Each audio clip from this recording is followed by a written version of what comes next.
اعوذ باللہ من الشیطان اللعین الرجیم بسم اللہ الرحمن الرحیم الحمدللہ رب العالمین رب اشرح لی صدری ویسر لی امری واحلل عقدۃ من لسانی یفقہوا قولی۔ عزیز ناظرین گرامی، السلام علیکم ورحمۃ اللہ وبرکاتہ۔ آئیے جانیں کہ اس اگلے ایپیسوڈ میں سید نظر فاطمہ آپ تمام کا استقبال کرتی ہوں۔ آج انشاءاللہ ہم گفتگو کریں گے شیعہ عقائد کے ایک اہم پہلو جسے ہم بدع کہتے ہیں۔ عزیزوں، شیعہ نے اہل بیت کے علاوہ اسلام کے دیگر فرقوں میں لوگوں کا یہ ماننا ہے کہ ہمارا جو عقیدہ بدع ہے وہ معاذ اللہ اللہ کی شایان شان نہیں ہے۔ بدع یعنی کہ اللہ نعوذ باللہ اپنے فیصلوں پر اٹل نہیں رہتا ہے، وہ معاذ اللہ ایک دفعہ کسی اور چیز کا حکم دیتا ہے اور پھر اس حکم کو واپس لے کر دوسری کسی اور چیز کا حکم دے دیتا ہے۔ لوگوں کا یہ ماننا ہے کہ ہمارا یہ عقیدہ بدع اللہ کی شان کو کم کرتا ہے۔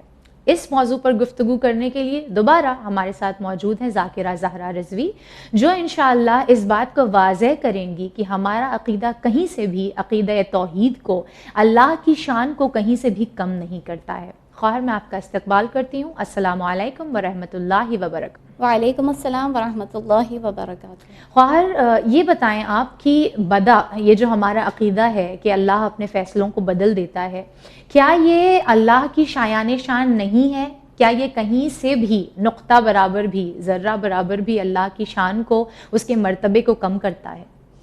بسم اللہ الرحمن الرحیم وبہ نستعین وہو خیر ناصر و معین۔ امام صادق علیہ السلام کا ایک قول ملتا ہے جہاں پر انہوں نے فرمایا کہ اگر لوگوں کو عقیدہ بدع کے اجر و ثواب کے بارے میں معلوم ہو جائے تو وہ اس سے لاپرواہ نہ رہیں، اس سے غفلت نہ برتیں۔ اچھا۔ پھر ان کی ایک اور حدیث ملتی ہے جو انہوں نے جس سے زرارہ نے نقل کیا ہے، جہاں پر خداوند عالم کے سلسلے میں امام فرما رہے ہیں کہ خداوند عالم کسی کو نبوت عطا نہیں کرتا جب تک کہ وہ بدع میں عقیدہ نہ رکھتا۔ 5 چیزوں کا اقرار نہ کر لے، اور اس میں جو ہے ایک بدع انہوں نے مینشن کیا، دوسری چیزیں تھیں کہ مشیت الہی اور سجدہ، عبادت اور اطاعت۔ تو ان چیزوں کو مینشن کیا انہوں نے۔ اب بدع کے معنی سب سے اولاً کیا ہیں؟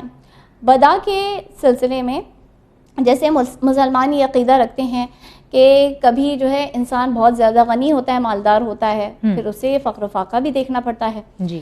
اسی اسی طریقے سے کچھ چیزیں جیسے آیتیں قرآنی تھی کچھ منسوخ ہو گئیں، اور اس کے بعد خداوند عالم نے ناسخ کرنے والی آیتیں جو ہے قرآن میں نازل کی، اور قرآن میں یہ دونوں طرح کی آیتیں موجود ہیں، لیکن دونوں پر عمل نہیں کیا جائے گا۔ جو منسوخ ہو گئی ہے وہ متروک ہو گئی ہے، وہ ختم ہو گئی، لیکن جو ناسخ اس کو بدلنے والی آیت آئی تھی اب اس کے اوپر عمل کیا جائے گا۔ جیسے شراب کے سلسلے میں آیت تھی کہ ایک وقت میں جاہلیت کے دور میں جب شروع میں رسول اللہ نے تبلیغ اسلام کرنا شروع کیا تھا اور لوگ نئے نئے مسلمان ہوئے تھے، تو اس وقت چونکہ شراب خوری کا بہت رواج عام تھا، تو آیت اتری تھی کہ اگر تم نشے کی حالت میں ہو تو نماز کے قریب نہ آنا، اور جب تم ہوش و حواس میں ہو تب نماز پڑھنا۔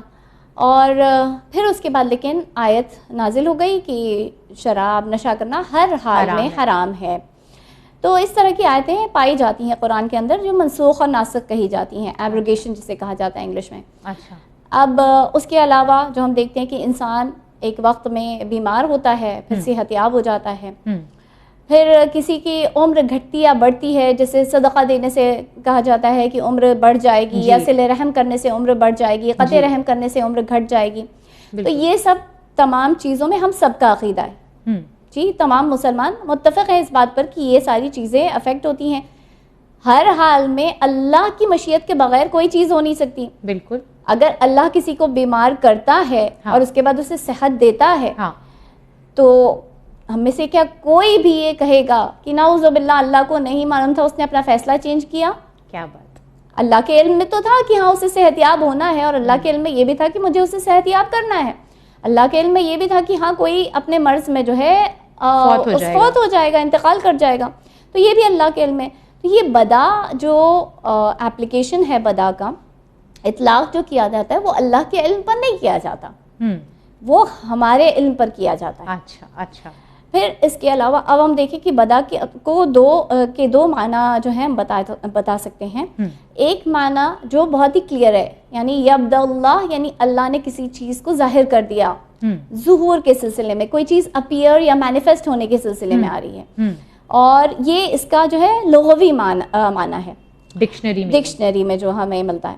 اور دوسرا جو معنی ہے کہ کوئی اپنا فیصلہ چینج کرے نیو انفارمیشن کے مطابق.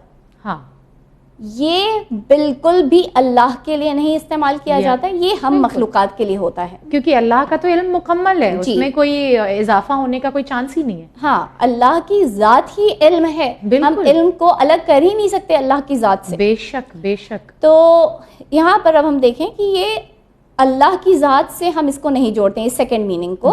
ہم فرسٹ میننگ کو جو ہے جوڑتے ہیں اللہ کی ذات سے، کہ کوئی چیز اپیئر ہو جاتی ہے، کوئی چیز مینیفیسٹ واضح ہو جاتی ہے ہمارے لیے.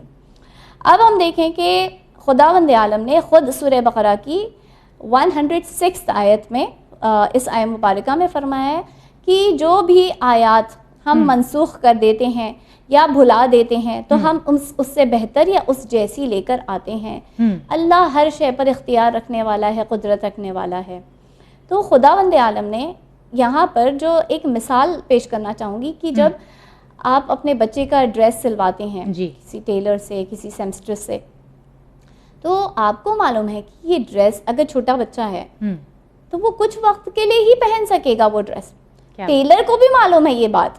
جب وہ بچے کا ڈریس سل رہا ہے تو اگر بچہ سپوز 10 ایئرس کا ہے تو اسے معلوم ہے کہ 15 ایئرس میں یا 17 ایئرس میں اس کو یہ کپڑا نہیں فٹ ہوگا، یہ معلوم ہے اس کو. کیا بات ہے. تو وہ ایسی بات نہیں کہ جب 17 ایئرس میں جا کر اگر اس کے لیے دوسرا ڈریس سل رہا ہے، کیا بات ہے، تو اس کے علم میں جو ہے اس نے کوئی چینج کیا، اسے معلوم نہیں تھا نعوذ باللہ کہ 17 ایئرس میں سے یہ ڈریس فٹ نہیں ہوگا. کیا بات ہے، بہترین دلیل. تو خداوند عالم یعنی کوئی اگر یہ کہے کہ نہیں ٹیلر جو ہے اس نے غلطی کی ہے، اس نے اپنا فیصلہ چینج کیا ہے، اس کو 17 سال کے حساب سے ہی کپڑا سلنا چاہیے تھا، یہ تو فولشنس ہے نا. کیا بات ہے. تو کوئی بھی یہ نہیں کر سکتا کہ اللہ نے اگر کوئی چیز چینج کی، جیسے یہاں پر اللہ اپنی آیات کے بارے میں فرما رہا ہے کہ جو ہم نے منسوخ کر دی، تو اللہ تعالیٰ لوگوں کی عقلوں کے حساب سے شریعتوں کو بھیجا کرتا تھا. کیا بات ہے. آخری رسول کے ساتھ جو ہے وہ سب سے ایڈوانسڈ قوم آ چکی. اب جو ایڈوانسمنٹ ہوگا وہ ٹیکنالوجی سے ریلیٹڈ ہوگا، وہ سب چیزیں امت جو رسول کی کرے گی وہ الگ طرح کا ہے، لیکن شریعت فائنل ہو چکی. اس کے پہلے جو حضرت عیسیٰ علیہ السلام شریعت لے کر آئے، حضرت موسیٰ لے کر وقت در وقت تبدیل ہوتی رہی. تو وہ وقت کے لوگوں کے ان کی امت کے حساب سے اللہ تعالیٰ نے بھیجی. اس میں اگر کچھ اضافہ ہوا بعد میں رسول اللہ کی شریعت میں تو یہ بس آخری اضافہ تھا. اب اللہ کو معلوم ہے کہ اس میں اب کچھ بھی اضافہ کرنے کی ضرورت نہیں ہے، وہ اللہ کے علم میں پہلے سے تھا. نعوذ باللہ ایسا نہیں تھا کہ اللہ کو نہیں معلوم تھا اور وہ اضافہ کرتا چلا گیا، اس کو کوئی نیو انفارمیشن مل رہی ہے. نہیں، یہ اللہ کا علم مکمل تھا. آپ کتنا ضبط کر سکتے ہیں.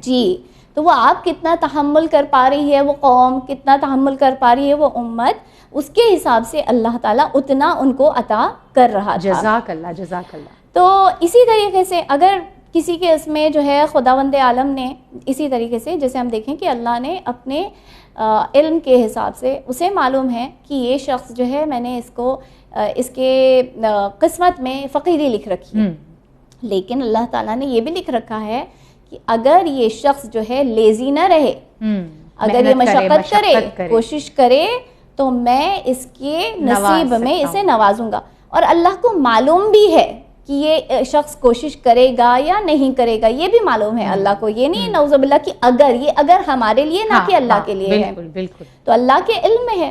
تو اللہ کو معلوم ہے کہ ہاں یہ شخص جو ہے ایک وقت میں جا کر کوشش کرے گا، اللہ نے بس اس کے لیے اتنا لکھا ہے اس کے مقدر میں کہ ہاں اسے جو ہے اس رزق سے میں مالا مال کروں گا. تو اللہ کے علم میں ہے. تو اب اگر کوئی چیز چینج ہوتی ہے تو وہ ہمارے لیے چینج ہو رہی ہے، کیونکہ ہمیں نہیں معلوم تھا کہ یہ شخص تو لیزی ہے، روز لیزی پنا دکھا رہا ہے اپنا، لیکن ایک وقت میں جا کر ہاں شاید کوئی چیز نے اسے جو ہے موٹیویٹ کیا اور اس کی حوصلہ افزائی ہوئی اور اس وجہ سے جو ہے اس نے کوشش کرنا شروع کر دی، بس اللہ تعالیٰ نے اسے نوازا. تو یہ چیز اگین مخلوقات کے لیے ہوتی ہے، نہ کہ اللہ کے لیے. تو اللہ کے لیے جو ہے دو امور ہوتے ہیں، امر تشریعی ہوتا ہے، امر تکوینی ہوتا ہے. امر تشریعی یعنی وہ چیزیں جس میں ہمارا اختیار ہوتا ہے، امر تکوینی جس میں ہمارا کوئی اختیار نہیں. اچھا. جیسے امر تکوینی کے سلسلے ہم بتا سکتے ہیں کہ جیسے سورج کا ایسٹ سے نکلنا، مشرق سے نکلنا اور مغرب میں غروب کرنا، یہ ہمارے اختیار میں نہیں ہے، یہ چیز اللہ نے اس کو تکوینی میں رکھی ہے اور اسے ایگزسٹنس میں ویسے ہی وہ فالو کر رہے ہیں اللہ کا آرڈر جیسے اللہ نے انہیں حکم دے دیا. ہمارے اختیار میں تشریعی چیزیں ہوتی ہیں، نماز پڑھنا ہے پڑھو، نہیں پڑھنا ہے نہیں پڑھو، معلوم ہے واجب ہے لیکن اختیار دیا ہے نا اللہ نے، روزہ رکھنا ہے رکھو، نہیں رکھنا ہے نہ رکھو، پھر اس کا بھگتو جو بھی ہونا ہے اس کا، لیکن اختیار ہمارا ہے. تو ایسے دو طرح کے امور ہوتے ہیں، دونوں میں اللہ جیسا چاہے گا. دیکھیے جیسے علامات میں سے یہ بیان کیا گیا ہے کہ جب وقت ظہور قریب ہوگا تو سورج جو ہے یا قیامت کے علامات میں ہے کہ ویسٹ سے نکلے گا، ویسٹ سے جو ہے طلوع ہوگا.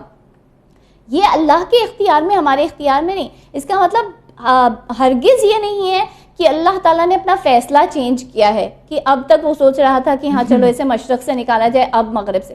یہ علامات میں سے ہے، یہ اللہ کچھ دکھانا چاہتا ہے، وہ آثار دکھانا چاہتا ہے جو قیامت کے آثار میں سے. جی بالکل. تو یہاں پر اسی طریقے سے ہم دوسری چیزوں کے سلسلے میں بھی دیکھیں، جیسے موت.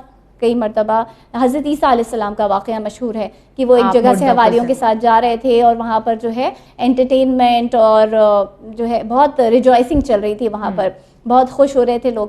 تو حضرت عیسیٰ علیہ السلام نے ایک جملہ کہا کہ کل جو ہے ان کے یہاں پر ماتم برپا ہوگا، اور جب وہ واپس آ رہے تھے تو ایسا کچھ بھی نہیں نظر آ رہا تھا. تو یہاں پر کچھ علم اللہ تعالیٰ نے حضرت عیسیٰ علیہ السلام کو عطا فرمایا تھا. اچھا وہ واقعہ سب کے ذہن میں ہے کہ انہوں نے جا کر دریافت کیا تو دلہن نے بتایا کہ میں نے جو ہے ہر جمعہ ہم صدقہ کیا کرتے تھے لیکن ہر ایک بزی تھا، لیکن میں نے سائل کی آواز سنی اس جمعہ کو اور میں نے میرے پاس جو روٹیاں وغیرہ تھیں وہ جا کر اس سائل کو دے دی. بس اس چیریٹی کرنے کی وجہ سے، اس صدقہ کرنے کی وجہ سے اللہ تعالیٰ نے وہ جو آنے والی مصیبت تھی کہ اس کا شوہر جو ہے اس میں موت لکھی ہوئی تھی وہ نہیں ہوئی، وہ ٹل گئی.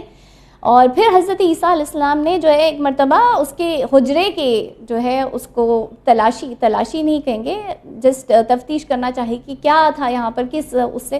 تو ایک اس میں جو ہے ایک دم ڈرائیڈ اپ خشک سانپ نظر آیا گدے کے نیچے.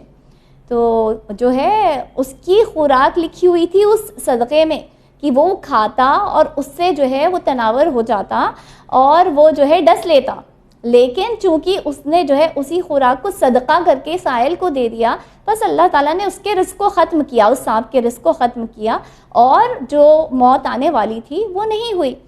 اب یہ اللہ کے علم میں پہلے سے تھا، لیکن حضرت عیسیٰ علیہ السلام کو صرف اتنا علم دیا گیا تھا شاید یہ لوگوں کے لیے ظاہر کرنے کے لیے. دیکھو نعوذ باللہ تم انہیں خدا نہ کہنا کہ علم غیب اللہ کے لیے ہے، جب وہ چاہتا ہے کسی کو عطا کرتا ہے، لیکن مکمل علم غیب وہ کسی کو نہیں عطا کرتا. نعوذ باللہ پھر فرق کیا رہ جائے گا خالق اور مخلوق کے درمیان. تو اس طرح کی بہت ساری چیزیں ہمیں ملتی ہیں. اور یہ جیسے ہمیں بتایا جاتا ہے کہ 2 کتابیں ہیں. اللہ تعالیٰ نے قرآن کریم میں فرمایا یمحو اللہ ما یشاء و یثبت وعندہ ام الکتاب، یعنی خداوند عالم کیا فرماتا ہے کہ وہ جسے چاہتا ہے وہ محو کر دیتا ہے، یعنی ایریز کر دیتا ہے، اس چیز کو مٹا دیتا ہے، اور جسے چاہتا ہے وہ ثابت کر دیتا ہے، یعنی کہ ہمیشہ کے لیے اسے قائم کر دیتا ہے. جی کانسٹنٹ کر دیتا ہے. تو یہاں پر اللہ تعالیٰ کے نزدیک 2 ٹیبلٹس کہی جاتی ہیں. ایک ہے لوح محو اثبات، یعنی جس میں ایریز کیا جاتا ہے، ایکسٹرا ایڈ کیا جاتا ہے، اور ایک ہے لوح محفوظ. یہ محفوظ ٹیبلٹ ہے جس میں فائنل چیزیں لکھی ہوئی ہیں کہ فائنلی کیا ہونے والا ہے. انسان کو موت فائنل اس کی کس وقت پر واقع ہونے والی ہے.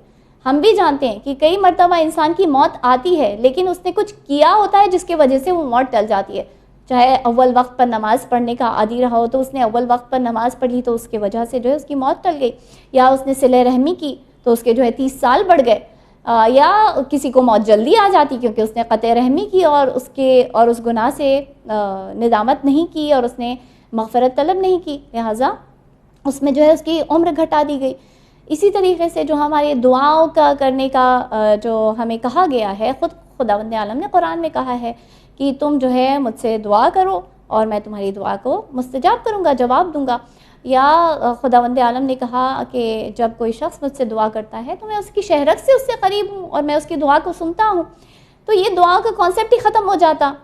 اگر تقدیر یعنی اللہ نے سب کچھ فائنل لکھ دیا ہوتا اور اس میں کوئی ایڈیشن یا مٹانا نہیں ہوتا تو پھر دعاؤں کرنے کا کوئی مقصد ہی نہیں رہ جاتا. جب سب کچھ تقدیر میں لکھا ہوتا تو ایک انسان کہتا کہ جب سب تقدیر میں لکھا ہے تو پھر مجھے کوشش کرنے کی ضرورت کیا ہے, مجھے جو ہے مشقت کرنے کی ضرورت کیا ہے, مجھے جاب تلاش کرنے کی ضرورت کیا ہے, مجھے محنت کرنے کی ضرورت کیا ہے, سب کچھ تو تقدیر میں لکھا ہوا ہے.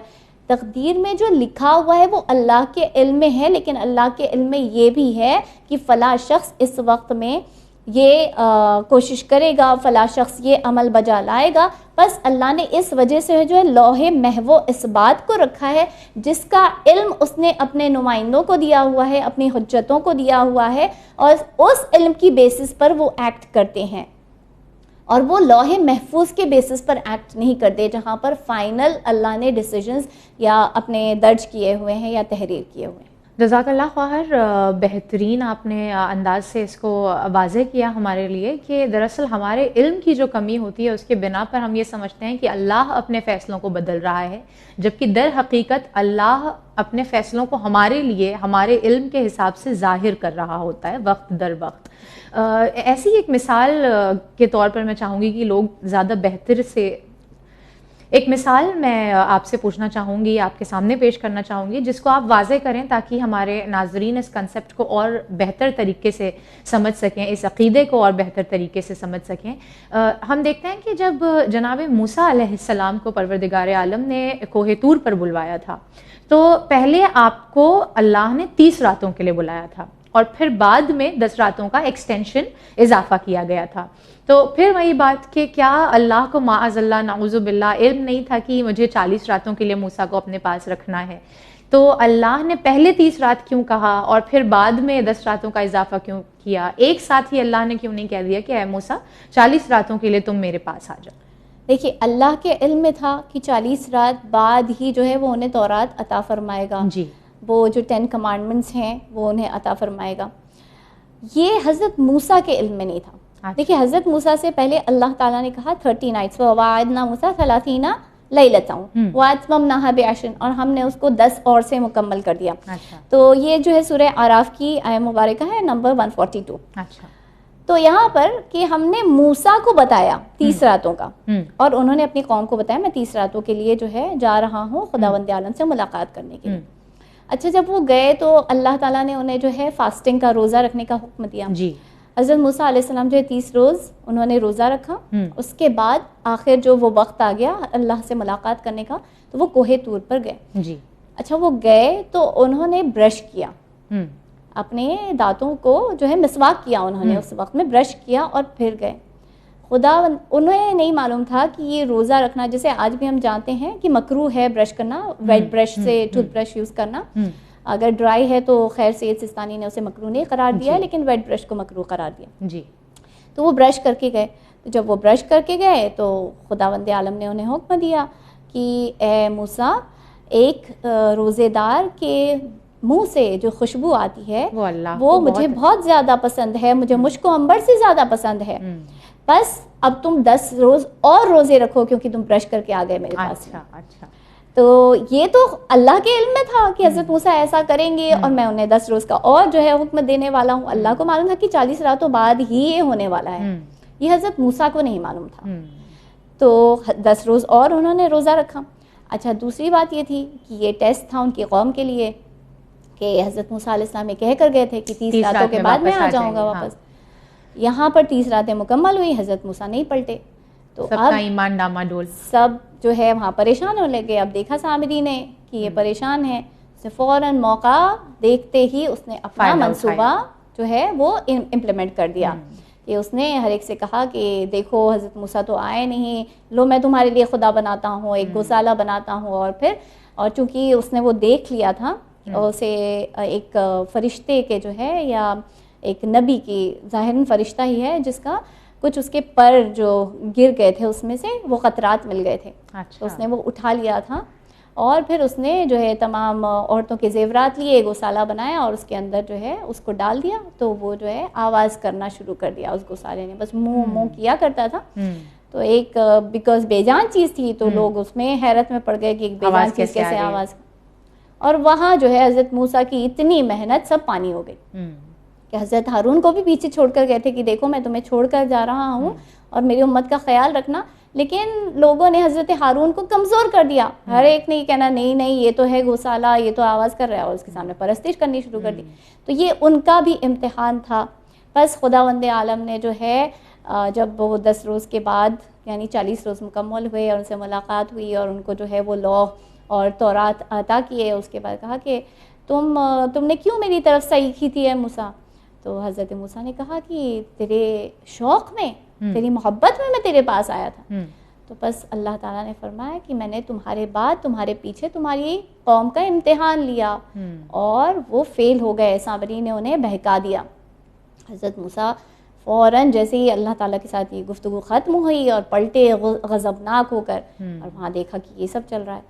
تو یہ حضرت موسیٰ علیہ السلام کی بھی ایک اس میں جو ہے دیکھتے ہیں کہ ایک پہلو رہا کہ انہوں نے برش کر لیا تھا، بس اللہ نے اس کو اضافہ کیا، پلس یہ حضرت موسیٰ کی قوم کا امتحان تھا. اس میں اللہ کے علم پر کوئی حرف نہیں آ رہا ہے یقیناً، اور یہی ہمارا عقیدہ ہے کہ ہم اللہ کے علم پہ کوئی کویسچن، کوئی سوال نہیں اٹھاتے ہیں. اور ایسی بھی بات نہیں کہ اللہ تعالیٰ نے جو ایک جگہ پر 30 نائٹس پلس 10 نائٹس کا اضافہ جیسے سورہ اعراف کی اس آیت میں، لیکن ایک دوسری جگہ پر سورہ بقرہ میں آیت نمبر 50 میں خداوند عالم نے کلیئرلی اس میں لکھا ہے جب ہم نے موسیٰ کے ساتھ 40 نائٹس اپوائنٹ کیے، یعنی کہ اللہ کے علم میں یہ پہلے سے تھا کہ 40 نائٹس ہونے والے. بالکل. اسی طرح سے ہم دیکھتے ہیں کہ جب جناب یونس علیہ السلام کی قوم پر اللہ نے عذاب نازل کرنا چاہا تو جیسے دیگر انبیاء کی قوم پر عذاب نازل ہوئے تو ایک دفعہ میں جب اللہ نے فیصلہ کر لیا تو پھر نازل ہو گیا عذاب ان کے اوپر. لیکن جناب یونس علیہ السلام کی قوم وہ واحد قوم ہے کہ جب اللہ نے ارادہ کیا ان پر عذاب نازل کرنے کا تو اس نے فیصلہ تو کیا مگر پھر اس کے بعد اس فیصلے کو واپس لے لیا. اس کی اگر آپ کچھ تشریح کر دیں. دیکھیں حضرت یونس کے سلسلے میں خداوند عالم فرماتا ہے کہ ہم نے انہیں 1,00,000 یا اس سے مزید قوم کے درمیان بھیجا، اور حضرت یونس کئی عرصے تک جو ہے تبلیغ کرتے رہے، لیکن آخرکار صرف 2 لوگ ایمان لے آئے. ایک عابد تھے اور ایک عالم تھے. تو یہ 2 لوگ ایمان لے کر آئے. حضرت یونس کو خداوند عالم نے خبر کی کہ میں عذاب نازل کروں گا، بس تم اپنی قوم کو ڈرانا شروع کر دو. اب انہوں نے ان کو آگاہ کرنا شروع کیا، لیکن قوم بالکل توجہ نہیں دے رہی تھی. حضرت یونس جو ہے ان سے بیزار ہو کر ایک روز انہوں نے کہا بس اب قریب آ گیا وہ وقت، تو مجھے یہاں سے چلے جانا چاہیے. وہ چلے گئے، ساتھ میں عابد چلا گیا، عالم رہ گئے پیچھے. عالم قوم کے ساتھ رہ گئے. اب یہ جو چلے گئے تو ہمیں قصہ معلوم ہے کہ ایک کشتی میں سوار ہوئے اور وہ کشتی آلریڈی یعنی کہ زیادہ ہو گیا، اس میں ایک شخص، اور وہاں پر جو ہے ایک ویل نظر آئی. اور جب یہ مچھلی نظر آئی ان میں تو وہ جو مین لیڈر تھا اس کشتی کا، اس نے کہا کہ اس میں یہ جو ویل ہے ہم سب کو کھا جائے گی، اس میں سے کوئی ایک ایسا شخص ہے جس کو یہ ویل طلب کر رہی ہے. نہیں، اس میں روایتیں الگ الگ ہیں، مختلف ہیں. ایک اس میں یہ کہا گیا کہ قرآن اندازی کی گئی اور 3 مرتبہ حضرت یونس کا نام نکلا اس کے اندر، اور پھر حضرت یونس کو پھینکنا پڑا. یہ روایت زیادہ رائج ہے. جی.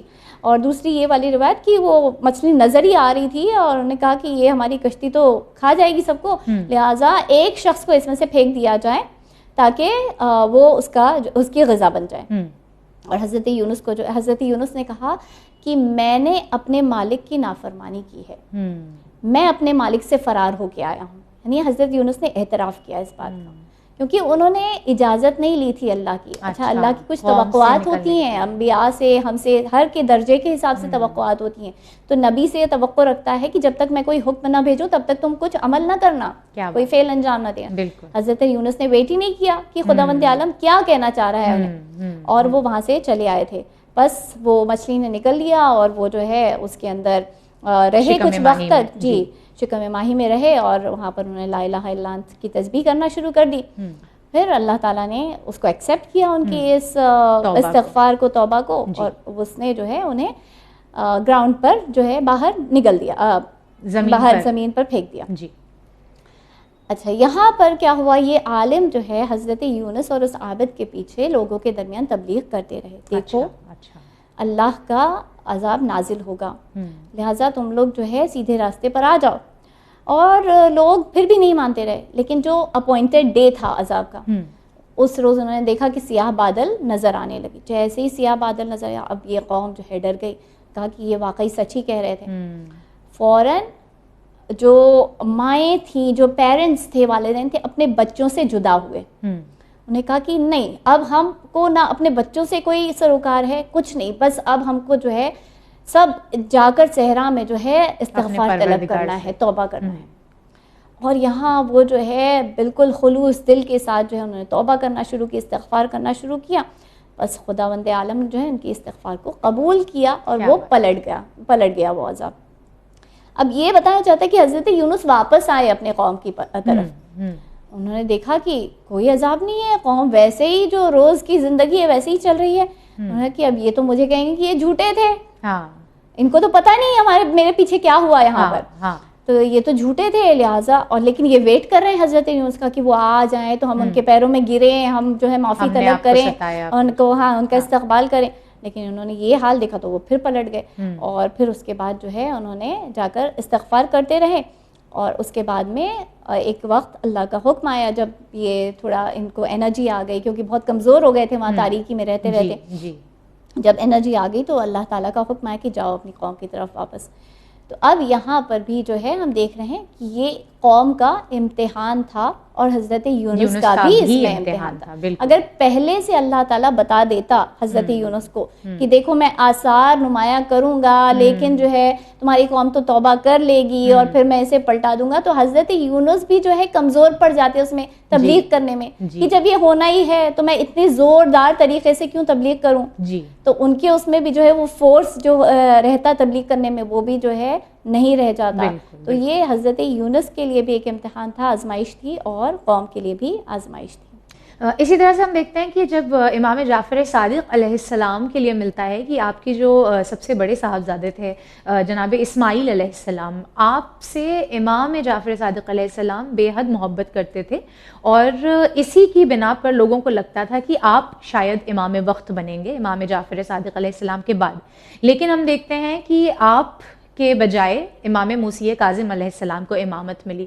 کیا یہ بھی کسی طرح سے بدا سے ریلیٹڈ ہے؟ جی, بدا سے ریلیٹڈ ہے, کیونکہ یہ خود امام صادق علیہ السلام یا کسی دیگر معصوم علیہ السلام کی زبان مبارک سے حدیث ملتی ہے کہ ایسا امر بدا کا ظاہر نہیں ہوا جیسے اسماعیل اور امام موسیٰ کاظم علیہ السلام کے سلسلے میں. دیکھیے میں نے شاید اب تک کلیئر کر دیا ہے کہ بدا جو ہے ظاہر کرنے کو کہا جاتا ہے, جو چیز ہمارے لیے ظاہر ہوتی ہے. تو امام کا جو مقصود ہے اس اسٹیٹمنٹ سے وہ یہ بتایا کہ لوگ سمجھ رہے تھے, لوگوں کے لیے ظاہر تھا, کیونکہ اتنا زیادہ محبت کرتے تھے, بہت زیادہ شدید محبت کرتے تھے حضرت اسماعیل سے, اپنے بیٹے سے, اور لوگوں نے یہ سمجھ رکھا تھا کہ ان کے بعد یہی تو امام ہوں گے. اور خیر وہ ایک سلسلہ بھی چلا آیا تھا کہ سب سے بڑا بیٹا جو ہے وہ امام ہوتا ہے, جو ہوتی تھی وہ امام. جی, سوائے امام حسن اور امام حسین, جس میں یہ حدیث بھی ہمارے سامنے ہے کہ دو بھائیوں کے درمیان اب جو ہے امامت نہیں ہوگی, صرف یہ ایک ایکسیپشن تھا. اب کسی دو بھائی کے سلسلے میں جو ہے امامت کا خیال نہیں کر سکتا انسان, کیونکہ بعد میں جا کے امام حسن عسکری علیہ السلام کے سلسلے میں بھی انہوں نے کہا کہ جعفر جو ہے ان کے بعد امام ہیں. بہت سارے لوگوں نے یہ کہنا چاہا, لیکن یہ حدیث سامنے آ گئی کہ کوئی دو بھائی اب امام نہیں ہو سکتے. تو یہاں پر حضرت اسماعیل کے لیے لوگ سمجھ رہے تھے, لیکن چونکہ حضرت اسماعیل کی امام صادق علیہ السلام کی زندگی میں ہی ان کی موت ہو گئی, رحلت ہو گئی, انتقال ہو گیا, اور خود امام صادق علیہ السلام نے لوگوں کو دکھایا ہے جنازے کو, جو ہے اس کے اوپر سے کفن کھول کھول کر لوگوں کو آخری وقت میں بھی دکھایا, دیکھو اقرار کرو اور اس بات کی تصدیق کرو کہ اسماعیل اس دنیا میں اب نہیں رہے, تو یہ امام نہیں ہو سکتے. جی, اب وہ جب امام صادق ہیں تو کیسے ہو سکتے ہیں امام.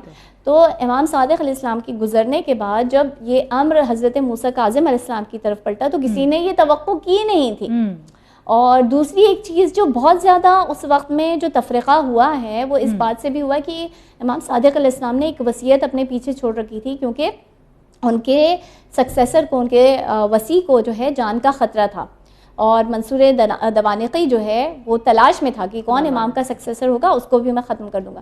تو امام نے جو ہے اس طرح کی وصیت بنائی تھی کہ میں اپنے پیچھے جو ہے اپنی بیوی حمیدہ کو اور اپنے بیٹے عبداللہ کو اور منصور دوانقی کو اور جو وہاں کا گورنر تھا اس کو اور امام موسیٰ کاظم علیہ السلام کو, ان سب کو اپنا سکسیسر بنا کر جاتا ہوں. اچھا, تو یہ بیسکلی ان لوگوں کو یہ اس بات پر تھا کہ ہاں کہ اب منصور کا خود کا نام آ گیا اس کے اندر، تو اب وہ کسے قتل کرے، اب وہ کسی ایک کو تو قتل نہیں کر سکتا پکڑ کر.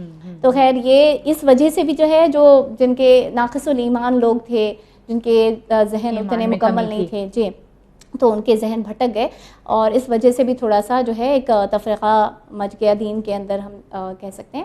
لیکن امام موسیٰ کاظم علیہ السلام کے سلسلے میں امام نے پہلے سے اپنے خواص کو، اپنے خاص اصحاب کو بلا کر جو ہے انہیں دکھا بھی دیا تھا، بتا بھی دیا تھا کہ یہ بیٹا میرا، یہ موسیٰ میرے بعد امام ہے تمہارا. تو بدا جو ہوا ہے وہ لوگوں کے لیے ہوا، کہ لوگوں نے سوچا ہی نہیں تھا کہ امام موسیٰ کاظم علیہ السلام جو ہے امام بن جائیں گے، لیکن جن کے لیے امام نے پہلے سے بتا دیا تھا اور اشارہ کر دیا تھا، انہوں نے ان کی امامت کو قبول کیا.